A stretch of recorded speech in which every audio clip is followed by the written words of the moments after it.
ನಿಮ್ ಕೆಲ್ಸದ ಮಧ್ಯದಲ್ಲಿ ನಾನು ಮಾತಾಡಬಾರ್ದು ಅಂತ ಸುಮ್ಮನೆ ಇದ್ದೆ. ಆದ್ರೆ ಅಷ್ಟು ನಿಧಾನವಾಗಿ ತನಿಖೆ ಮಾಡ್ತಿರೋದ್ರಿಂದ ನನಗೆ ಸುಮ್ಮನೆ ಇರಕ್ಕಾಗಿಲ್ಲ.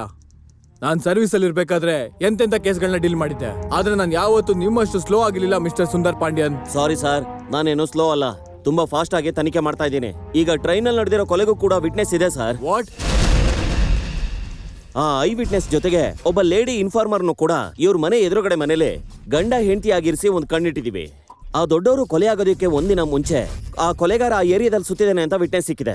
ಆದ್ರೆ ನಮ್ ಕೈಲಿ ಹಿಡಿಯಕ್ಕಾಗಿಲ್ಲ. ರೀ ಕಾನ್ಸ್ಟೇಬಲ್, ಸರ್, ಆ ಜೇಮ್ಸ್ ಮತ್ತೆ ಐಶ್ವರ್ಯನ ಬರಕ್ ಹೇಳ್ರಿ. Okay sir. ಸರ್, ಈ ಕೊಲೆ ಯೂನಿಯನ್ ಸಮಸ್ಯೆಯಿಂದಾಗಿ ಆಗಿರೋ ಅನ್ನೋ ಡೌಟ್ ನಲ್ಲಿ ಈ ಕೇಸ್ನ ನಾನು ಡೀಲ್ ಮಾಡಿದೆ. ಬಟ್ ಕೊಲೆಗಾರ ಇನ್ನೂ ಸಿಕ್ಕಿಲ್ಲ.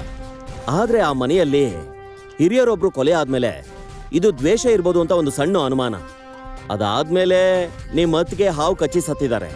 ಅದು ಕೊಲೆನಾ ಅಥವಾ ನಿಜವಾಗ್ಲೂ ಹಾವು ಬಂದು ಕಚ್ಚಿದ್ಯಾ ಅಂತ ಡೌಟ್ ಇದೆ. ಎಸ್, ಇದು ಕೊಲೆನೆ. ಯಾಕಂದ್ರೆ ಬಂಗ್ಲೆ ಒಳಗಡೆ ಹಾವು ಬರುತ್ತಾ? ಹಂಗ್ ಬಂದ್ರೂ ಕುತ್ತಿಗೆನ ಕಡಿಯುತ್ತೆ. No, it's a plan murder man.